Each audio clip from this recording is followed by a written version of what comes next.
Welcome. Hello. Namaste. Good morning, good afternoon, and good evening, depending on where you are. Yeah, depending on where you are. Great to see everyone. It's been about a week. Okay, I see we have a large number of young people and a large number of people who wish they were young. We're not so young. So, but welcome you all, wherever or from whatever you come from. So Jeffrey, are we officially live? I think Sat Shree kind of jumped the gun. Okay. Okay, so we have a sound issue? Yes. Okay. All right. So namaste to you all. Okay. All right. So right now we have a technical issue. Hopefully this is being worked out. Give them a moment. Does that mean they can't hear us? Just don't. Just wait. We can just be. All right? Just receive.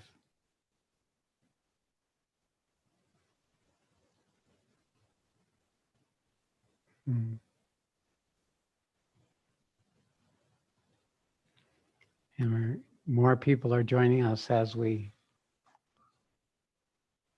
wait.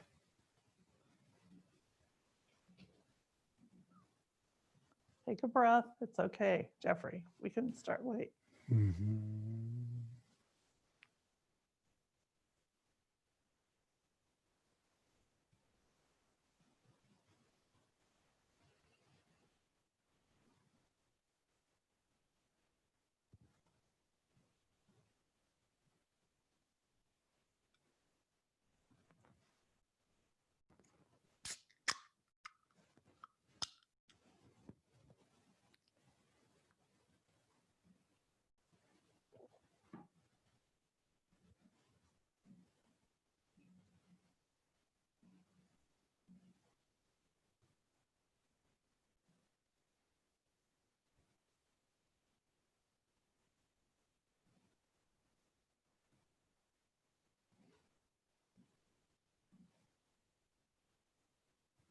So let me ask, can people hear me? Raise your hand. You can hear me. Okay. Everybody can hear me. Are we back on? We're what? Oh, we have an echo. Okay. All right. So I'm going to go forward with an echo. I'm speaking from vast distances, so echoes are appropriate. Okay, well, let's talk about how the day's going. Yes. Before you get started. I'm going to speak for a while, and then we'll open up for questions. No. There's something else? You forgot. Yes. So we have a panel of our core youth program people here who are joining us today. So we have Tonya. Just raise your hands when I call your name. So Tonya, I saw you on here somewhere. There she is. Okay, so we have Tonya. We have Sachagita. There she. Okay. Is Ahmed on? Yes. I saw him, but he just disappeared. And the last one with us today is Jaya. So Sat Shree is going to speak 15, 20 minutes, and then the panel will take over, and then we'll be open for questions. And Jeffrey's working very hard to get rid of the echo. Okay. All right. So today's program, specifically for young people, is fully human, fully divine. Now, there's a fundamental principle that we're speaking of, because I'm speaking to the generation that is coming who will be carrying the future. So, but all of us can receive this, because really we're talking about a new species, a new kind of human, one where divine is integrated with that humanness. And if you look at that premise, there is this shift in consciousness. Now, as a grandfather, I have seen the receptivity of the generations that have followed me expand and expand to this possibility. And they often are overtaken by the world circumstance and the conditioning of the old programming and become the victims of that, rather than being able to be the carriers of the greater truth that has come naturally to them. Instead, they're being asked to be warriors and warrioresses. to bring that greater truth into existence, but at the same time carrying the incapacities and the limitations and the diminishment of the previous human condition. So they have a unique role to play because of the quality of their divinity, being able to more totally experience the limitation of their humanity. So the characteristic of this age is dejection. It is the recognition of how limited it is to be you. The structures and the programming and conditioning becoming a painful, recognized limitation of the truth that you were brought into the world to manifest. So there has never been a time when the message of the Bhagavad Gita has been more needed, more powerful, more directly to the point of this time of transition. And there is also that of the Mother Book, which was Sri Aurobindo taking the Gita and finding a language for these times, as I have in these times, as my teacher. So we're all trying to say that there is times where what is human and what is divine is brought to the head, brought to the surface in the collective consciousness, and a battle occurs. What makes an effective warrior and what makes one who gets defeated is really the nature of the conversation that we're inviting to bring forward. To be able to meet the parts of us as human beings that are in fact not really human, not in the opportunity of humanity that you all carry.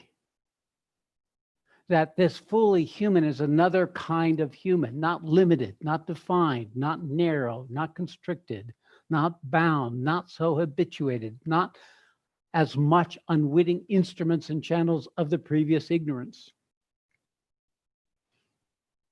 In order to open in the collective consciousness a capacity to respond from a place of what we would call divine truth. That when we begin to embody truth as a human being, a remarkable transformation occurs in us, and we start recovering our mission. We start recovering our capacity to actualize, to come into our bring into our lives this new paradigm for humanity. This is the time. So I want to read something from my teacher's book, Manifesting Divine. Never has mankind in general faced such a challenge. This is a fundamental shift. Now it is no longer an individual problem facing the individual, but a collective problem for which the individual is trying to find the solution. The root of this problem lies in the evolutionary process itself. If we do not target the source of the problem, we will become extinct. Many civilizations have come and gone and are now the subject of a matter of history. So we are in a time of peril. And this is why clearly this message is being empowered for the world. And I am looking to you to be the ones that will not only recognize the opportunity of it in yourselves and in your own personal life, but recognize the difference you make in the world by making choices, decisions aligned with that inner truth, that divinity in you that is seeking to become fully human. And in the process, become more fully divine. This is the work. It's the labor. It is coming to balance between the transcendent reality that is the essence of all of us and our human limitations and bondage and the conditions. And as we begin to apply these two, the divinity and the humanity, we begin to create a new paradigm by our very everyday actions, by which we start transmitting this possibility at the level of consciousness into the collective consciousness. So what does this look like at a practical level? It looks like this ability in you to discover how to stand in your own truth, how to find it, to nurture it, to empower that divinity that is the essence of truth, the self-existent eternal reality. And in that process, embody it with those parts of your human and in the life that you're living and the choices that you're making, such that they are reorganizing, coming out of the small little paradigm of your individual humanity into this larger impact in those that you're in connection with, to your family members, to people who come to you, and to the work that we're offering for all of you. So New Dharma is basically a platform by getting clear on what is at stake, finding in your own daily process of your spiritual practice, your awakened self, what it is that is in your human that is still being shaped by the past, being shaped by the smallness. To meet it, recognize it, stop taking actions and making beliefs or feeding stories based on it, and start creating from that place, out of this new condition of being, a way to live that's aligned with this time and aligned with the highest possibility that all of you came here to manifest, to actualize, to make real, to see it in your lived life in a way that empowers the human in you to become a collaborator with the divinity and the purpose that divinity in you is seeking to actualize, make real. So it's very personal, yet it's collective. It is all the personal parts of ourselves, and it's this impersonal, eternal principle of ourselves. And I've come, and New Dharma has been created, and Sat Shree are here to demonstrate and continue to manifest this possibility, because this is over these 22 years of living this, there has come an integration of this human, fully divine. And therefore it is possible. Therefore it can be lived. Therefore it can be yours. And therefore there is, and I speak it again and again, a clear, definitive path, process, and means by which you can all come into this time of transition and fulfill the purpose you were born. And that process is incredibly empowering in itself, incredibly healing in itself, because a fully human divine being loves unconditionally. A fully divine human being is not shaped by fear or negativity or diminishment.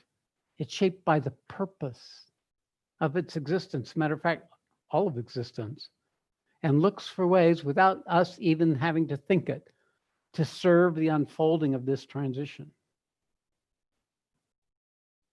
We begin to surrender to a current of becoming that's now actualizing. And one expression of that is the force that comes through me, the teachings and the structures and the support of New Dharma. But it also comes from each of you with each other.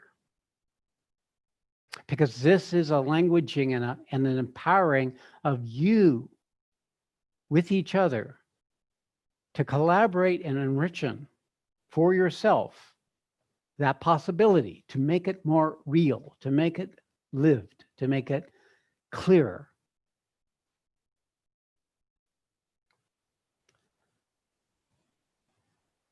Okay, so that's the context, the paradigm for our conversation. And it's my intent that out of this, we can begin to create a shared languaging recognition of the opportunity at multiple levels as this unfolds, because this is not today or tomorrow or the next day. This is decades. This is the rest of your life, as it should be. This is the true redemption, to live truly, aligned with your purpose. But you have to own the parts of yourself that you haven't yet owned, the parts that are not yet fully human because you've not really owned them yet. You haven't found them yet. The ignorance that still shapes your ability to perceive the opportunity of your own spiritual awakening and its actualization in your life. The parts that keep questioning and doubting, caviling, being suspicious, not feeling it's strong enough or capable enough or good enough, all of which are just coming out of the old paradigm, because it's not about you at that ego level. It's about you as a vehicle for the Supreme to come into existence, and you learning to trust that part of yourself. It's not about belief. It's not about an opinion. It's not about trust. In fact, it's about this faith in that emerging truth and it becoming real in your day-to-day lived life. So you can see the evidence of the costs and the glory as it unfolds in your life, and become in the process a conscious collaboration with your own transformation, which has a lot to do with forgiving yourself and surrendering to each opportunity. It's a lot to do with coming to responsibility for how you're creating people showing up the way they are, or the life showing up the way it is, or the endless stories you make about what you can or can't do. It's like recognizing how you are actually the enemy that you imagined was out there. Do you have to meet the parts of yourself you didn't or weren't willing to meet that are still shaping what's possible for you? Okay, so Satchamani says time to wrap it up. So we wrap it up.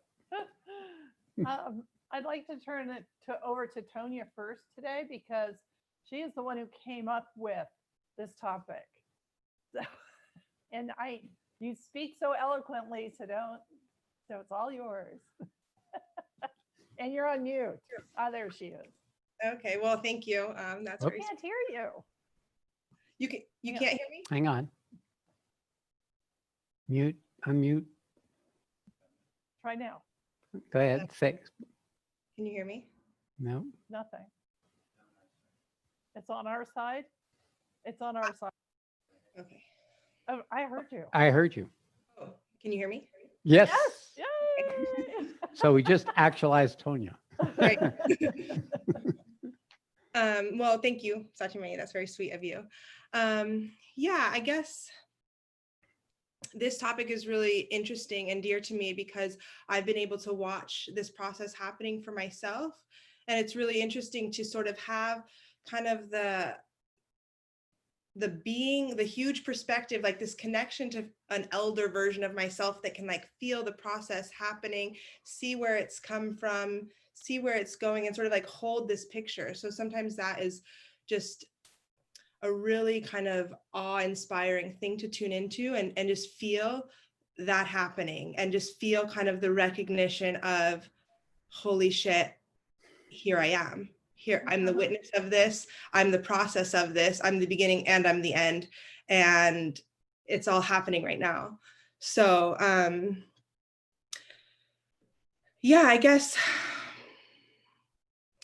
one distinction for me with what Sat Shree said is it hasn't been about dejection for me. Of course, that is part of the path, and that is like a continuous experience because we're human and there's suffering and it sucks. But there's always kind of this pull to the more freedom, to the more full expression, to the more like, as I've progressed on the journey, just seeing kind of the unfolding of what it feels like to become more. To be able to celebrate more fully, to be able to feel more deeply, to be able to sense more precisely, and just watching that process unfold has just been,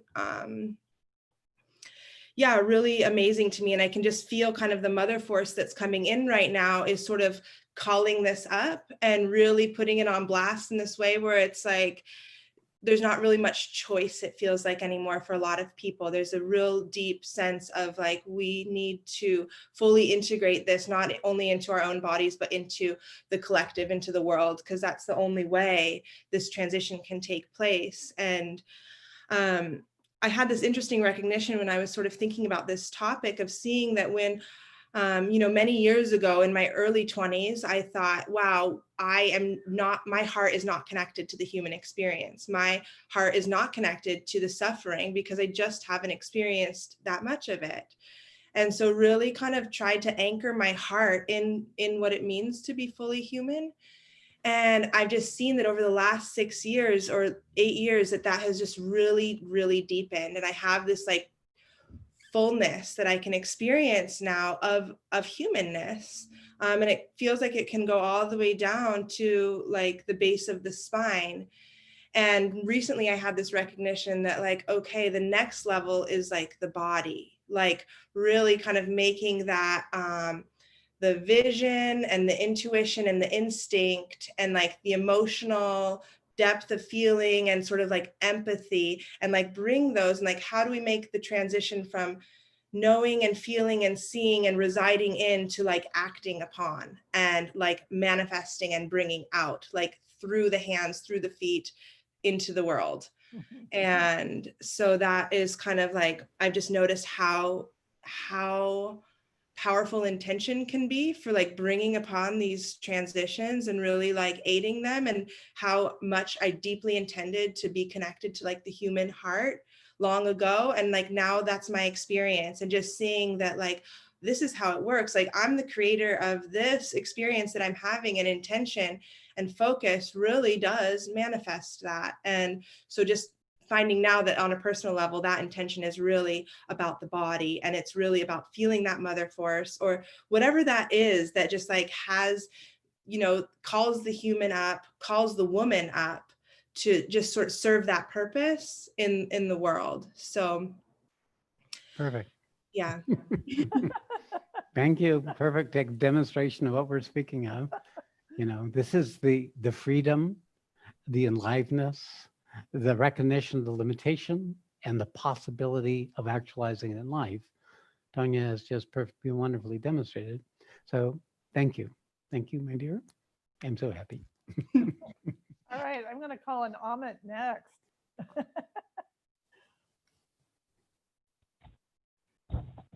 Namaste. Namaste. Namaste. How are you guys doing? Oh, we just had a nice week, pretty much on our own. It's been great, Amit. How are you? Yeah, I'm doing.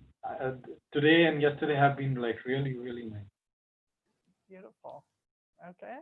Yes, this is an interesting topic for me as well, because I somehow cannot relate to the human part at all. Like in me, I don't even know what it means to be like that word human.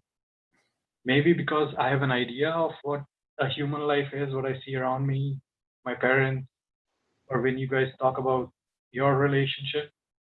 And when I check into myself, like, I don't think I came with those samskaras at all, like, because even when I was growing up, like, I never had like an ambition to earn a lot of money or, like have a position in society. For me, it was just like being with myself or going to the zoo a lot to see all the animals. And then once the spiritual path happened, the divine, relating to the divine path is not a problem at all. Like I feel more divine than human. So yeah, to be human, what does that mean for me? I have absolutely no clue.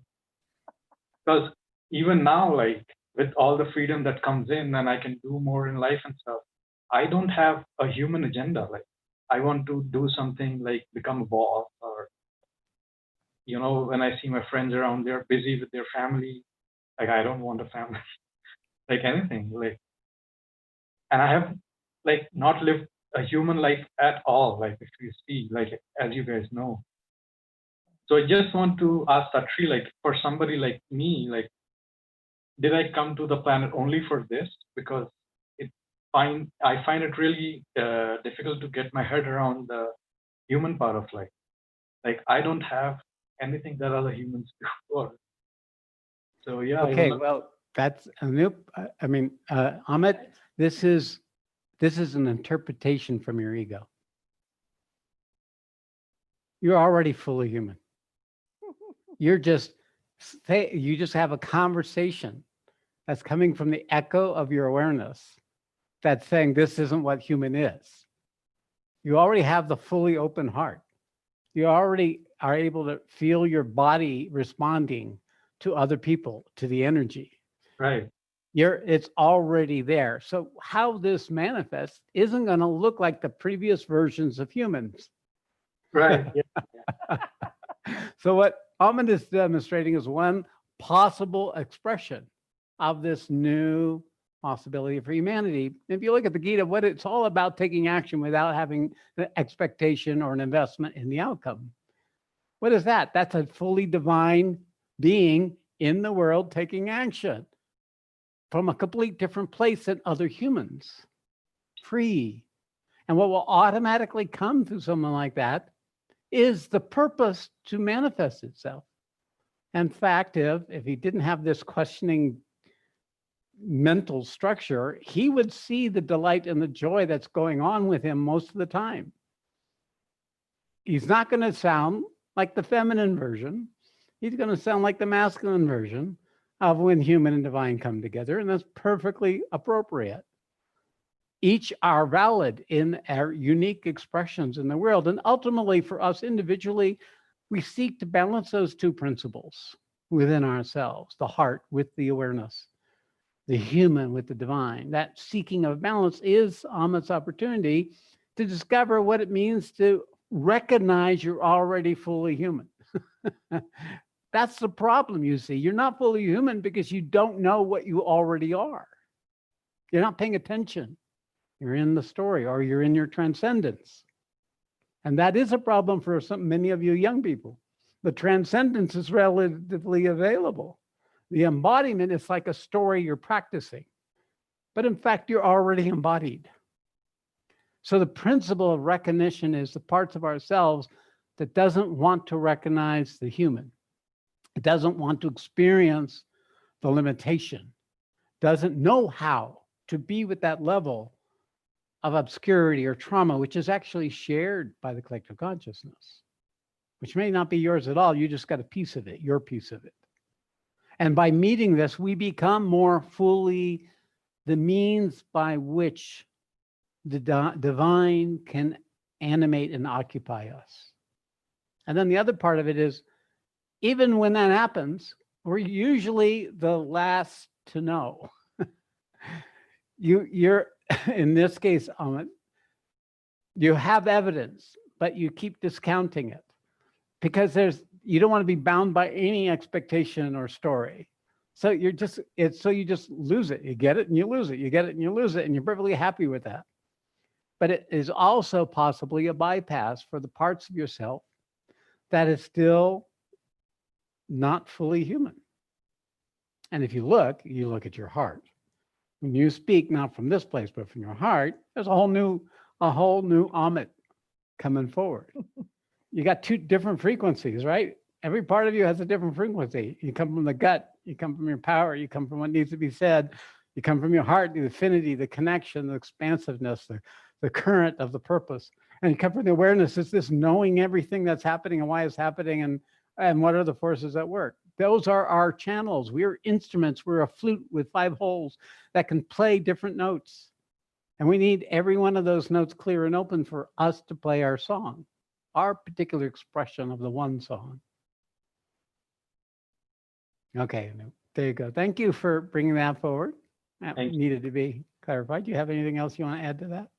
Yeah, I mean, like when you talk about the shadow side of me, I feel this battle constantly going on in my gut. Like shadow wants to keep the status quo and the light wants to pull it up, which is also going on in the collective right now. You're right. But at the same time, I feel it's the divine that's holding all that. Like when I witness that battle, it still feels that it's the divine in me that's holding those immature parts of me, the baby. The complexity and the contradictions and the paradoxes and the unresolved, seemingly never resolved conflict that runs around in those lower chakras. Even when I'm like in the world, when I'm working and stuff, and I see people running around and talking about their problems and stuff, there's still this thing of like, yeah, these are like old versions. That's Like, right. I am like the new version. That's right. Like I'm a little above. That superiority is still there. Yeah, well, there is a superiority in maturity. Maturity carries the superiority as humility and compassion. And there is a superiority in humility and compassion because it's of a different quality than those who are still in childhood, still immature. But also brings with it an authority, a responsibility for being the more mature being. Right. And part of that is the space for people to be where they are, but also the capacity to recognize an opportunity for them when they're ready to grow up. And that's what this invitation is, an invitation to grow up.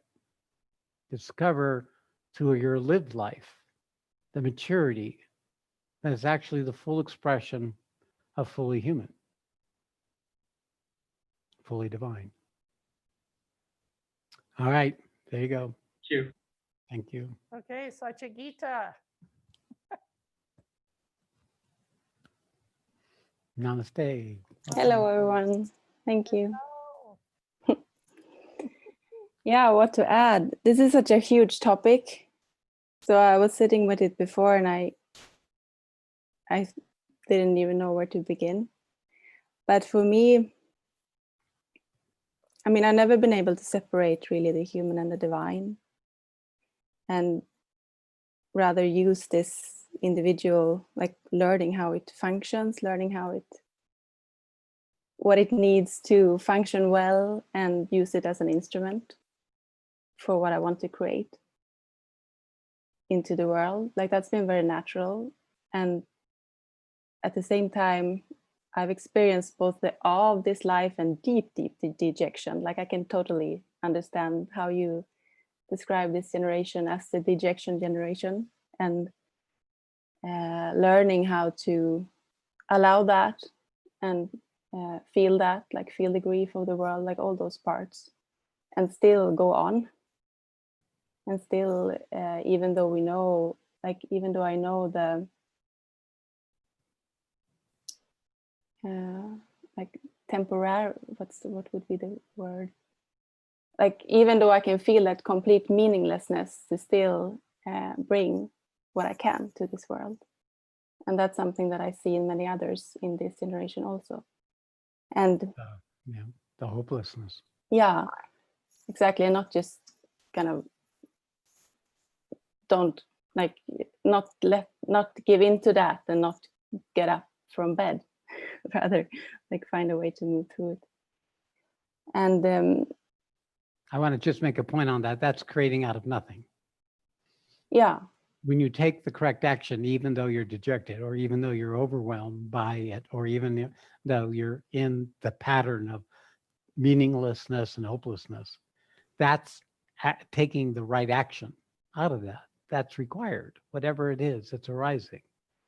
And that's part of what to do, is to organize your life so there's opportunities for you to take action aligned with the divinity in you when you're in those states.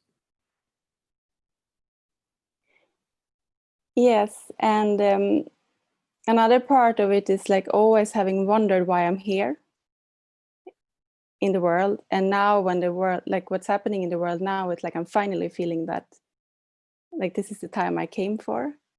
And I feel more at home in the world when it's chaotic than it was when I was growing up. And I guess what I would add also, which I feel for myself in my life right now, and I hear it from so many others in the community, and of course it's there in the collective also, this like the old life disappearing and not knowing what's next. And there are so many in the community who are in that place, maybe specifically in our age, where kind of the old job is gone, and in one way I feel the individual of me feels like it could just be done, like it doesn't really care if it lives or dies, but still there is a feeling that I am to create something more. You're bridging a gap, the chasm. You're finding the other side of dejection. It's always going to be with no place to stand, because dejection was the previous place you stood, the world of content, the world of conditioning, of suffering, of misery, of ignorance, of error. And you're leaping into a new possibility of being. The only actions you can take in that transitions are those aligned with that new possibility.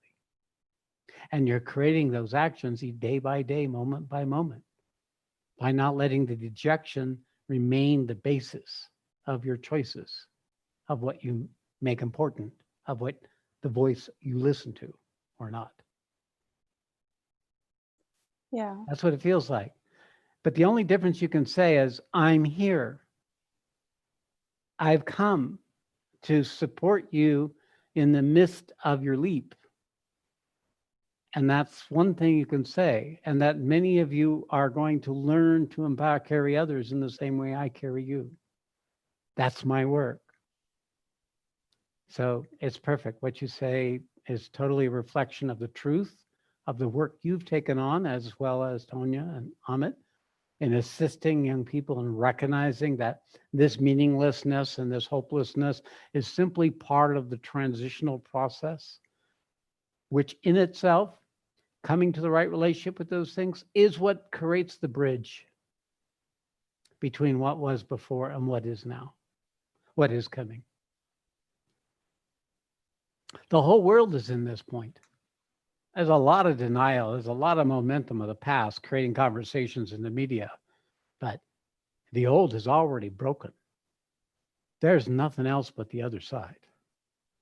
And it's going to get very, very clear over the next years as this unfolds in the new reality that is going to keep happening probably for the rest of all our lives, certainly, if not further. All right. Thank you, my dear. Thank you. And Jaya. Hello. No, Hi, okay, Jaya. yeah. Namaste. Good to see you. Good to see you. Yeah, I'm kind of at the older range of the youth age bracket, and as you were speaking, I was thinking about what I could bring to this conversation, and I think from where I'm sitting, I think I lived out the old paradigm in some ways. Like I came up with an idea of what a human life should be, created a career and relationship and home and car and all the things that I thought that you should have as a functional human, and put in great effort to creating those things. And when that was my life, I found it was really unsatisfying to the core of me, because I had created something in alignment with like the ideas I had about what a human life is. And now for the past year or so, and more than that, it's been this kind of falling away of the old, as other people have been talking about, and then like what's left. And the thing that's been coming up for me is that like a human life is like not a thing, it's a process, and that like living a fully human life is a moment by moment choosing of the best thing that I can choose, with no hope or idea of like how that's going to turn out or what that's going to look like. So it's a big reorientation, because the mind still says like, what have you got to show for this, or has ideas or judgments, but just realizing that like a full human life there is nothing to be shown for it. It's just like the best I can do moment to moment to moment. And it feels like that's the only way that divine can manifest. It can't manifest through ideas or through the future. Is like just being here and available now. So Perfect. that's where I'm at. Cool. Perfect. So I want to speak a little bit about this human side of this process of fully human. And that is, you actually have to live life. What is the thing about life is it commits us. We get vested. We get involved. It's only when we commit to life, when we choose something to be important, that we begin to grow as human beings. Otherwise, we're kind of this, oh, it doesn't matter, or they don't matter, or this doesn't matter. It's a bypass. It's not actually choosing life. And that has within it a choosing of the inherent positive potential. Because I want to be clear, the manifestation of human that's aligned with divine is always for the highest good. It's always the positive choice. Every time the negative comes up and you're choosing that, you're running counter to your purpose and you're empowering that old structure. So living a divine life is, of course, to choose. And in the process of committing yourself to that, you will meet that which is still not willing to choose. That's still resistant, scared, overwhelmed, can't do it, too much, meaningless. Why should I? You know, everybody else is fucked up. Why should I be any different? You know, it's this whole rationalization, justification. We have to stay true. That's why commitment is required with choice. And that committing to living life as a human being integrates and allows you to develop into a full human being. That means you know the cost of failure, you know the cost of success, you know the pain of error, you know the joy of right action. You find out in your own lived life what it means to be human. So as I'm watching Jaya speak, I get the maturity that she's come to, the presence, the embodiment, the humility, the recognition of what is needed in the here and now, because the larger purpose will really start expressing yourself when you're in the role of being a channel for that current of that purpose in existence. But in your ordinary life, it's just in the immediacy of day to day, knocking around, doing what is this is that. So it's not glorious, it's not magnificent. It's simple. It's in many ways ordinary. And if you let your mind evaluate that, it will say, what are you doing? You're not doing enough. Something's wrong with me. I don't know, whatever mind will do. But if you listen within, right, as Jaya pointed to, there's something in you that already knows the human in you. By the way, the human in you is the heart. That's where the being is, the psychic individual that travels from life to life. The forward part of the heart is your emotional nature, and behind the heart is that being that is here to exist and to manifest itself in the creation. And if you can feel that part of your heart that's deeper, you'll find that built-in capacity for maturity in yourself, to know it is the right action, to know it is the error, and to how to be with life as it shows up. So beautiful. Thank you, Jaya. It's so good to see you. Okay, so at this point, we're open for questions or comments. You can come, to come up and speak about how you see this topic, how it relates to you. So do we have anybody? I would invite you also to ask any of Not the, yet. oh, not yet? No, I'm saying, I asked if there's anyone ready to speak. Yes, but I just want to invite you to ask the questions of the panel that we brought forward from Tonya and Satyagita, Amit, and Jaya. So yes, when you come forward, then just say who you'd like to ask. Yeah. That's probably the best way. This is the first time you've done it this way.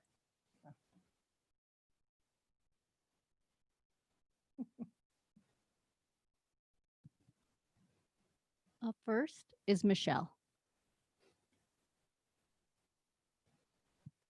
Hi, Hey, can you hear me? Hi, this is my first time I come through Bridget.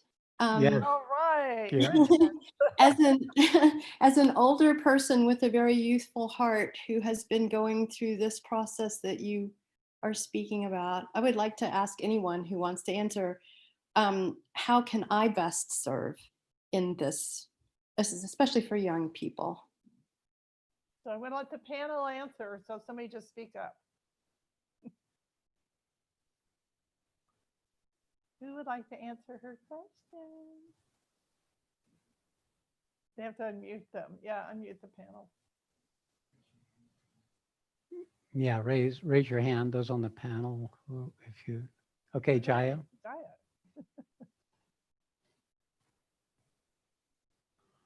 Just trying to unmute herself.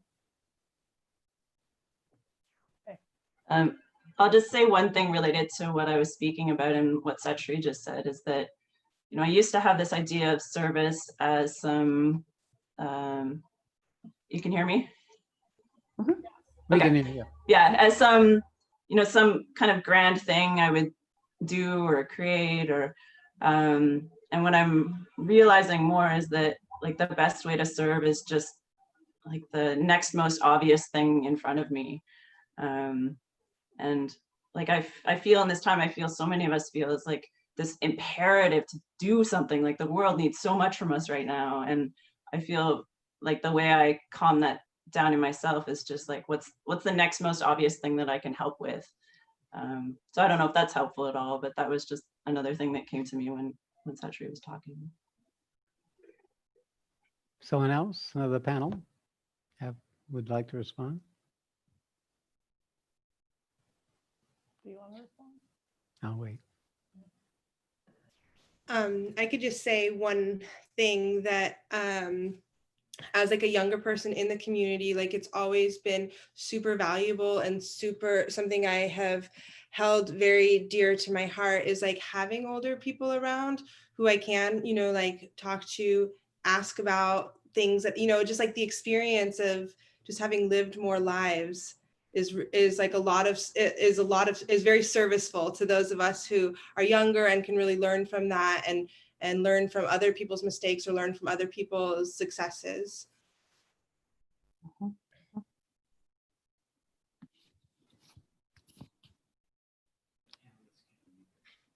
Okay. All right, so I'll give something to it because you're already linked up with Bridget. So I know who Bridget is. She's pretty clear about who she is too, but she's learning how to focus it. That you have a support structure by which you can continue to stay engaged. And what I've noticed, it's good to have a structure in your life that's aligned with your spiritual purpose. But at the same time, so that each week you have some things to do, you have a regular meditation. I suggest a minimum of 45 minutes twice a day, and that these things keep supporting, especially as an older person, the divinity in you, because the humanity in you is very developed, so that it can begin to set in motion an inside out transformational process, because that's the only way us old characters can actually, we can't fix it outside. We've tried all that. It's got to be something that arises from within us. And that's what you want to, by having a structure, something that you do on a regular basis that's aligned with this awakening that's occurring with you, is sufficient for now. Just let that be the thing you do. Participate when you can. And this will slowly unfold or quickly unfold depending upon your readiness. It's not going to be something you decide that you should do. That's coming from the human ego, the rajas. The one that thinks there's a terrible time and I need to do something important, like Jaya refers to. You restrain the rajas and you rather let that inner working get some momentum, get some fire burning in you. And then it will show you step by step what to do. All right, very good. Well, Michelle, it's great to meet you. Yes, good Thank to meet you. you. Good to meet you too. You're welcome. All right, someone else. Up next is Bridget. Oh, Bridget. Bridget, we gave her an opening. She couldn't help it. I couldn't help it. Oh, so good to see you. No, I just wanted to say I really related to Jaya in that nothing in my life made sense. until things started to get chaotic. And I was in a state of diminishment my whole life, but kind of tried to do the human thing, did it. None of it ever made sense, but I did it anyway. And there's this weird joy in the chaos. And there's almost a feeling of guilt when I see the news, and I'm excited to see the change when everyone around me is so upset. And so I'm just sharing that. I guess I didn't realize I'm not alone here, and how to deal with is that I mean, I guess it's okay to feel excited. I don't want to feel happy that people are dying, but I know that it's like necessary. So there's this inner challenge, and how to. It's totally correct. I'm Bridget. That is the purpose manifesting, because that is what change is, evidence of the old losing its authority. So it is, the chaos is evidence that the old is losing its authority. So that's why I'm always happy when people are in turmoil, because I recognize the old is losing its claim over our identity. And that's the beginning of an unfolding of a possibility, right? That's what it is. The sense of possibility is an enlivening thrill of coming into existence. So it's my experience as well, is that this is the evidence in your own system of your alignment with what's trying to happen in the collective consciousness.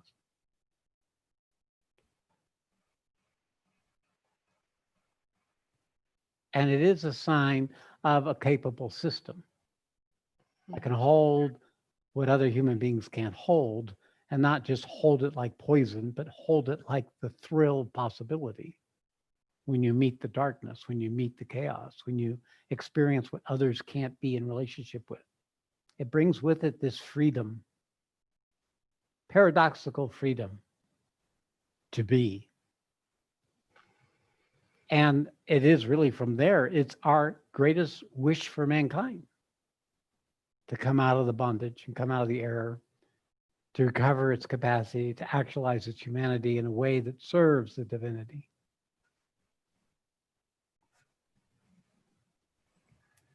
Yeah, thank you. Yeah, I mean, I think it's our generation that,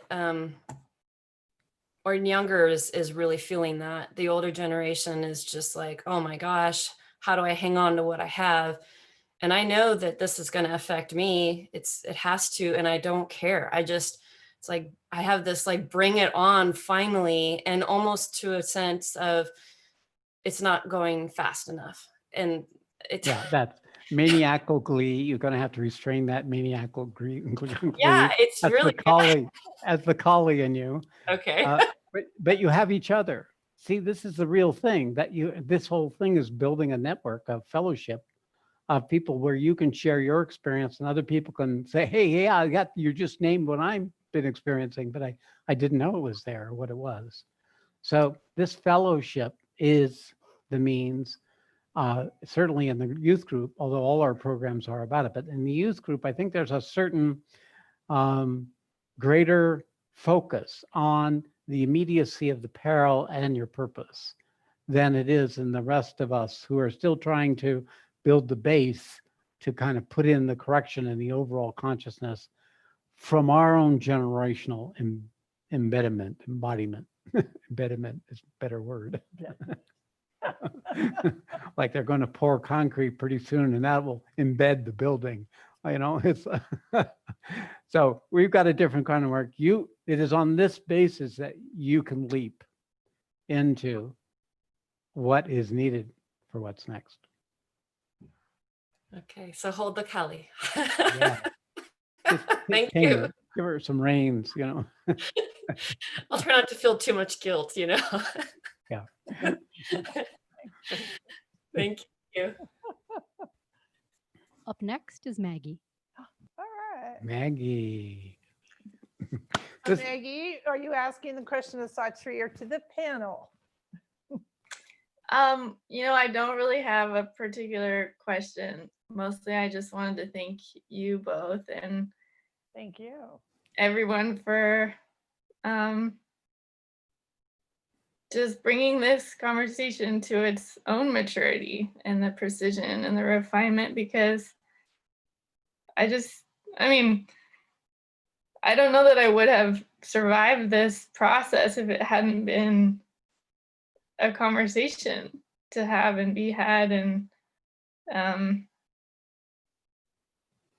Yeah, this is what you were born for, Maggie. You are, you sit on this panel already. You are already the demonstration of the new possibility. That's what this whole group is about, is empowering those of you who are already there to recognize what it is you carry and what is your role, your responsibility, not just to stay in the wounded, trauma of trying to come into existence up to this point, but to be able to enrich and empower others to come through their trauma into the fullness of being fully human and fully divine. So, this is what you were born for. This is why you're here. This is the role to play. And your whole life is now validated for this moment. yeah, I mean, I can look back and I see that and I sense that. And I know there's this, I'm just being threaded through the eye of the needle, and at the same time, I still feel it's just kind of like this veil sometimes of doubt or blockage. Really, it's just this, when I'm not taking action, it's like impossible to Come out of it. Yeah. So that's the thing. yeah, that's to just, This is the nature of psychic trauma, is it's right down there into psychological trauma. So it's intermingled and it's carried in the body. So many young people come in very awake and life just becomes a trauma. And the ability to come into existence and organize yourself as an individual is the labor by which you have to do in order to become human. But that the remembrance, the echo, the post-traumatic stress component of that will stay with you unless you have new actions. And that's the thing, Maggie. You have to have for you a lot of actions that are aligned with the truth that you've come to. So that I definitely want you to join in as an active collaborator with the youth group and perhaps organizing your own, if not initially as partnership, but ultimately as a means by which you can neutralize the past in a new collective group of experiences that will clarify what you've become in a way that's real for you. Yeah. It's not enough for Sat Shree to tell you what you are. You need to get it yourself. And you do that by living it. So that's what I can say. The structure that we're creating here is a means by you and others. We have Susanna, we have other people in this room who are in this group that are able and capable of stepping forward as a co-creator in this possibility. And that is one of the outcomes I truly intend to have happen out of this and all our future youth group meetings, to empower you to be that, to do that, to live that. All right. Thank you, my dear. thank you. Up next is Lizzie. Huh. Lizzie. Lizzie, you don't look like a Lizzie. Temporarily, I had a burning question, so thank you. Yes. What's your name? My name's Scott, and Oh. I'm from Santa Fe, and I've been actively listening to a lot of these satsangs, and I so appreciate the wisdom, and it's so refreshing to see young people committed to this work, because where I live in Santa Fe, it seems like it's mainly older people who are in communities like this. So I just want to honor all of you doing this work in the world. And my question has to do with trauma. And, I'm a trauma therapist who had a really bad drug addiction into my 20s and had to do a lot of work to do my own healing, and then later learned that this is my purpose, is to hold space for people in intense states of suffering, and almost to make a space in myself to feel the suffering with them. And I also simultaneously have started following a teacher from the East, and I've learned to kind of detach and be in this witnessing consciousness. And so there is something in me that knows that this is all story. None of it's actually still happening when trauma is up in the body. And the persons of Scott, I've gotten to a point where I almost can't hold space for so much anymore, because it can feel so debilitating to my physiologically. But I know it's my Dharma. I know it's my calling. And I can detach and see that these are just archetypal energies that need to play out. But I guess my question has to do with just feeling possessed sometimes by those archetypes and feeling really powerless, and you know, wanting to bear witness in a more detached way. But I find myself being really involved, right? Becoming involved, probably because of these samskaras too, things that are still left unresolved in me. And I'm just wanting to know how to do this dance, because it's the human in me that, you know, when I step into my own trauma and others, I feel decimated. I mean, it's like Arjuna and Krishna, when Krishna reveals himself, or it's the Christ consciousness being crucified. It's a crucifixion feeling, I guess, going through me, and realizing this is part of the initiation. But some part of me wants to step out of it and not have to deal with it and regress. And so I'm just playing with that dance and how you all do this work, because for me, sometimes I actually step away from spiritual practice because it feels like I am bypassing. Like I don't want to be involved in what really does feel like a slaughter sometimes to me. That people come into this world and they enter into incredible states of. I work a lot with child abuse and this kind of thing. So it's the Holocaust. The Holocaust. They enter into the Holocaust. So my question has to do with story. It's like, to what extent to participate with that story or teach people to come out of story. And in myself, I guess, as I'm speaking, you know, in this time of transition, is the Holocaust a story still? Is it still going on, or is it more story? Okay, so it's really good. I think Scott, you're a great demonstration of what we're talking about. You're already doing it.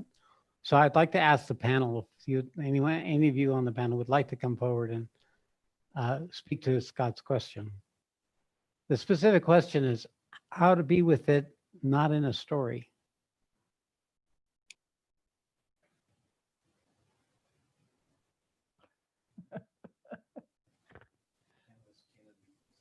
You guys can unmute yourself if you want to speak. Okay. Why don't you just get Okay, so the foundation that I've discovered, Scott, in my own experience, is you can meet it as an experience in your body, as an energetic event occurring in your body at specific locations, in your gut, in your diaphragm, in your heart, in your throat, in your head, neck, in the lower parts of your bodies, because literally the story is just a spin-off of the energy event that's occurring in your body that's been programmed due to the trauma and then habituatedly kept alive by bringing the trauma forward and by you trying to take on other people's trauma. If you're not at the level of psychology or emotional felt experience, it's not going to pull the root out as much as meeting it in your body as a sensation, as an energetic event, as a clench or a release. So you're already in a state of consciousness that you can literally take this conversation that you have or the reaction that happens with you when someone brings their trauma and meet it in your body as like you got punched in the gut, or your heart's being torn apart, or there's a sensation, but you take the adjectives away, take the labels away, and you just be with it as a sensation in the body. And that the consciousness you have, if you can stay with that, feel it in that location long enough, it dissolves and it converts to peace and relaxation and presence. So that's the essence. Everything else you're speaking is totally aligned with what this work is. this group would be a perfect arena by which you could continue to expand what you're doing. I invite you to do that. And also the teachings, all my teachings, you will hear me speak again and again about embodiment and how to take these issues of trauma out of our head, out of our psychological body and into our physical body. And that way dissolve the roots that keep these things repeating. So you cut the weeds off on the surface level, you still got the roots and they'll come up later. The body dissolves the roots when you can be in presence with your divine consciousness in your human body. That's where the miracle can occur. Okay, good. Thank you, Scott. Thank you, Scott. Up next is Susanna. Susanna, there's another one who can be on this panel too. You know? She's home. Yeah, look at that. Yeah. Although I'm not sure I fully arrived yet, but I'm getting Are you there. in your cottage? Yes. Good. Yeah, it's really nice to be here. What came up for me when Michelle asked the question about how she could serve is an answer that goes just as much for myself and I guess for everyone else, but that's to keep re-examining what we've been told as being true. Because, you know, we grew up in this world where everybody pretended to know what it should be like. And just as Jaya said, it really resonated. Like I internalized it as that's the way I'm supposed to be. And while trying to find all these things, them feeling empty, thinking something's wrong with me for not getting it.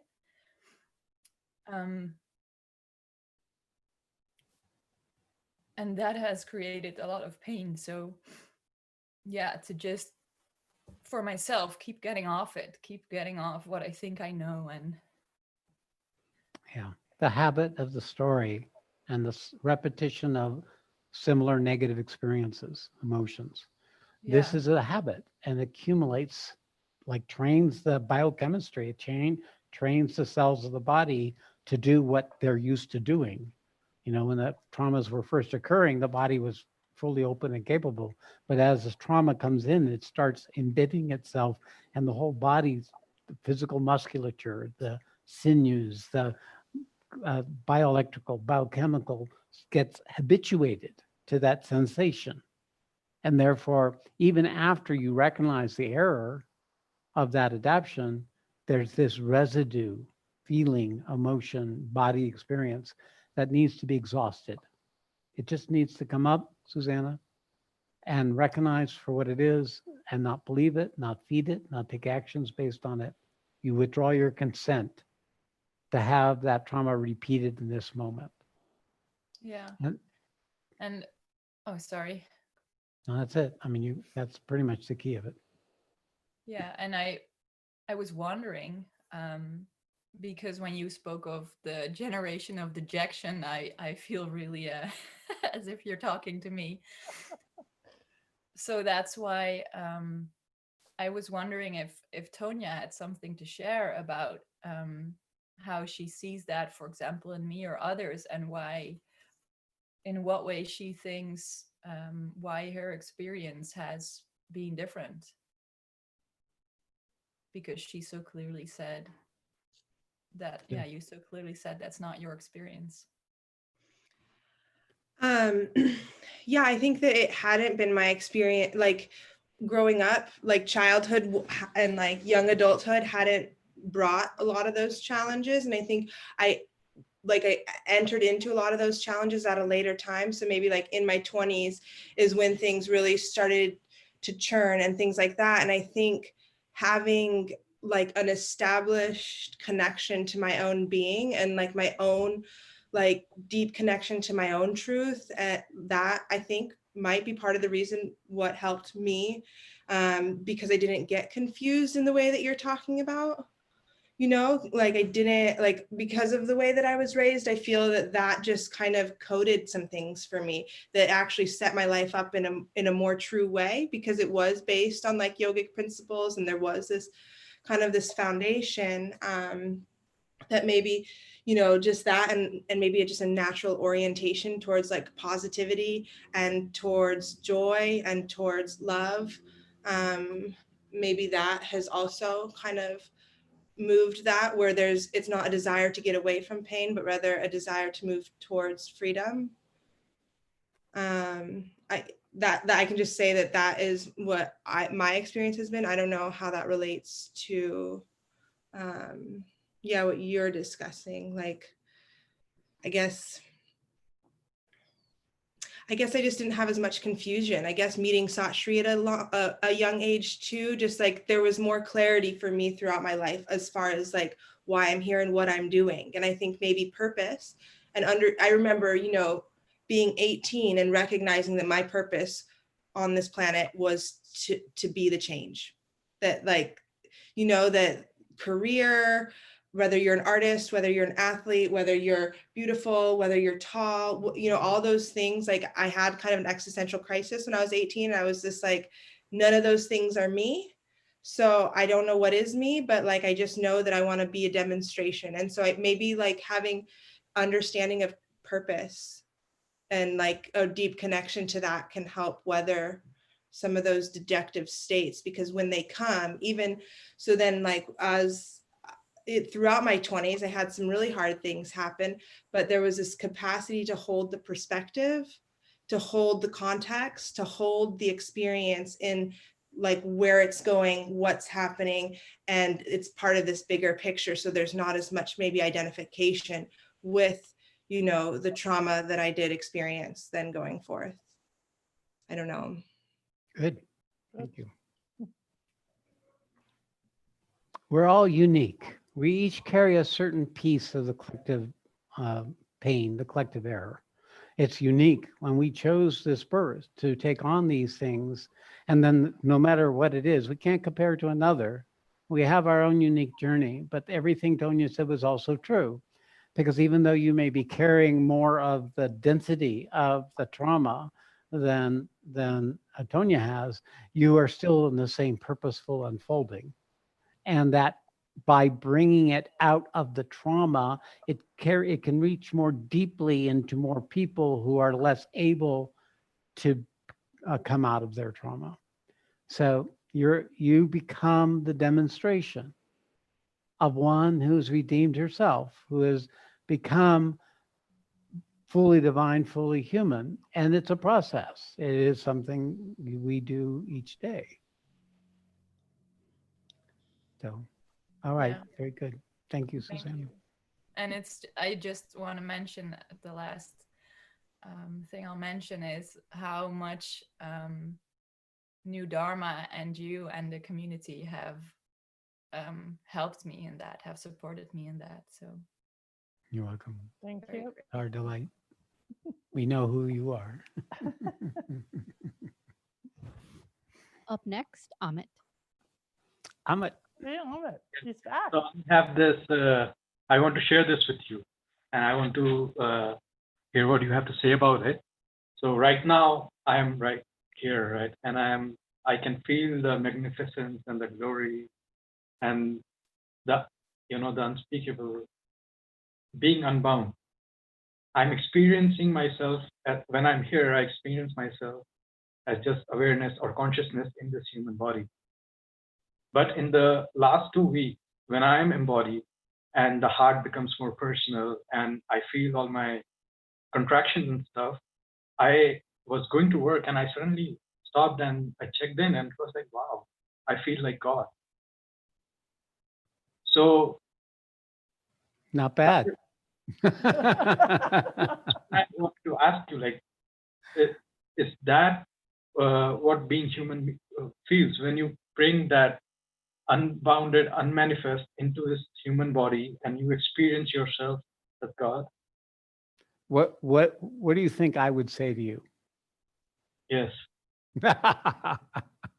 You know, we always ask the questions we know the answers of.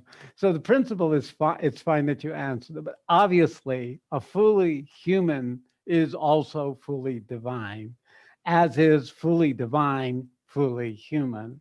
So we just got to get over this thing that makes the distinction, that separator, the mind and the intellect and the store and the information we got from all the spiritual programming we received on the journey. We have to be in the simplicity of what it is we already are, right? That's what it is. It's a discovery of what we already are. And this thing of God is something greater is part of the separation. Right. God is very simple. It's what you are when you're fully human. Right. That's what fully human means. Like you feel Yes. godlike. Yes. Yeah, you just labeled it God, but that's what fully human is. What's not God is just human. Okay, now it makes it so much clearer because yeah, like when I felt that, wow, I feel like God, it was like, is it that simple? That's yeah, if it comes up like that, you know it's right. so this human body to experience that the very thing that I was experiencing when I put that's the purpose. Yes, that's it. You got it. Yeah. Now one more time, Ahmed is done. We'll see if he remembers. Keep I watching. do have that. Sometimes it comes up like there has to be something special about it. It's actually the truths are just like a little shift. Nothing special at all. Just like, oh, it's so simple. It's already right here. Then you know it. It doesn't come with fireworks and magnificence and the Vishwarupa. It comes with this little simple shift, and the whole thing falls away. So right now, when I speak to, that's how it shows up. It's like that's why we take this human body is to experience that. So, what do you experience in your heart right now? No, right now I am like in the impersonal. So put this thing and put it in your heart. Just go. You got in charge. Put it in your heart. It's you. This is you up here. It's also the you in your heart. So just join the two. Watch what your body does. It's the more that personal feeling of experiencing the current, and that it's the personal taste of experiencing the current. Good. Yes. And that's your balance. That's how you keep healing this part that's more developed in the divinity and not enough developed in the human, is by choosing to put the divinity into the human.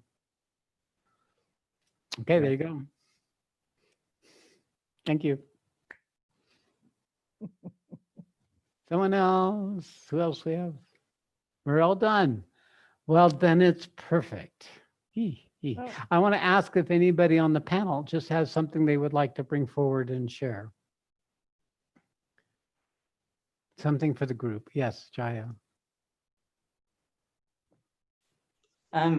This is another kind of late in life lesson that I have learned that I just felt to share, is that, I shared about the struggle of being human. But what has been happening maybe the past year or so is also realizing like the delight of being human, and like the uniqueness of this human form that never has been and never will be again. And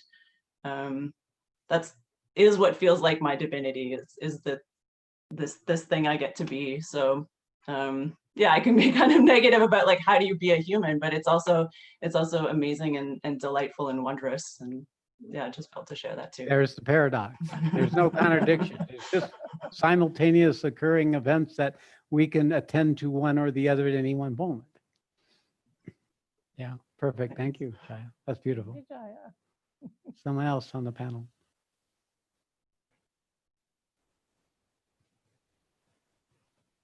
Yeah, I'll just add something similar to what Jaya said, but I'm finding also, like, after like looking into all structures and having them just fall away, it's like I'm coming back to becoming this person as much as I possibly can, like this uniqueness, like you said, Jaya, and this specialness of this individuality.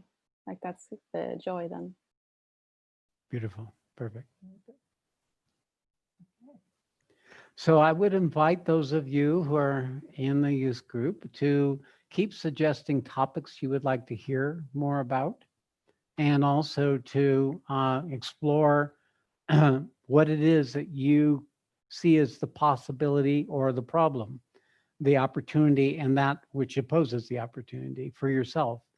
And be in an inquiry and take that information with you into your next group, the next small group, or the next youth group you join, as a way by which you become a conscious collaborator with this process we're pointing to about becoming more fully human, and in the process, more fully divine. It's my experience, because clearly at the age of 50, I was done, I had completed my human, and the divine came and showed me this whole other thing, so I didn't care about the human. And then what happened over the years, I realized that what this was really wasn't fully recognized until it became this. And that what I've noticed is the more I can become this, the more fully divine I am, as well as even more fully human than I was even able to be in my human life. So there is this maturation process when we can bring these two together in our own unfolding. And that is the new spiritual paradigm. That is the new paradigm for spirituality that isn't based on tradition and lineage and rules and all the rest of it, but rather a way to live that's aligned with our purpose, and for the meeting the challenges that the collective conscious, we need to get over ourselves to meet the challenges that are going to be asked of us collectively. So those of us who are awake, and those of us who can organize ourselves in such a way that we can actually consciously start collaborate with this integration and transformation of our own system, the more we're serving and becoming capable of serving, more capable of serving what's there in the collective consciousness, what needs to be brought forward in the collective consciousness. Okay, so Satchigita and Susanna, you want to share what your study groups that you have going on right now? You start with Satchigita. Yes, there is information about them on the website under Teaching to Find Youth page. And I am facilitating a group together with Amit when we're using Manifesting Divine. And we met once, so you can join in still. And what day and time are you meeting? Sundays, every second Sunday at 8 p.m. European time, so it's 11 in Warsaw. Okay, and Susanna. Yes, I am doing a Bhagavad Gita Revealed, and we have also just had our first meeting. So feel free to join in if you're interested. And they are on Wednesday evenings, or in the US it will be West Coast 11 a.m. and in Europe, that time, Swedish time, it's 8 p.m. And the next one will be this Wednesday, July 15th. And yeah, feel free to join in. So I just want to bring one other thing. We are setting up on Mighty Networks, which is a huge community platform. We have our own platform through Mighty Networks. Some of you have already been invited to join if you are participating in the upcoming 6-day. But we are setting up a group on the Mighty Networks page, and I will be issuing an invite as soon as the panel and I have finished filling in all the blanks about purpose and other things like that. So we are creating a place where people can come and meet and continue to engage in, and also bring forth what it is you wish to see happening in this conversation. And also, I just wanted to say hi to Kala. I just saw that you were on. So Kala brought up a topic for the next one. So at the moment, Kala, I can't remember what you said, but I think we're going to go with your topic, and we'll be sending out the dates pretty soon. It'll be sometime in August.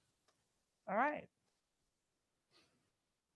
And that's all I have for today. All right, so why don't we just... Thank you. And it's really a privilege to be able to host this platform for all of you. This whole program of youth is activating the mother in... I love this. You're all her children. So she's quite invested in this. Well, and what's so cool is, I don't know how many ended up being online, about 104 people signed up to participate in the program today. So that is huge. 141 people signed up to participate today. So that is a big, it's almost double what it was in the last program. So, when that happens, we know that there's just a real listening, and New Dharma sees itself as a platform for these conversations. Eventually, I'm looking towards Tonya and Sajikita and Ahmed and Jaya and Carlo and others for you to actually begin to run this platform. Yeah, the more the merrier. So just to let you know what I expect coming up, just like a parent. Anyway, so just thank you again, and we will see you all soon. Okay, so what we'll do is we'll finish today with a silent sitting, just 5 minutes. And I invite you to be in your body and to feel what energy or inspiration or sensation or event that's occurring within your body while we sit here. So be aware of yourself sitting there. Be aware of your breath. Find that simplicity, that silent, still place within yourself. And breathe into and out of that place.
Hari Om Tat Sat. Hari Om Tat Sat. Hari Om Tat Sat Shree. All glory to Supreme. May truth manifest. Namaste.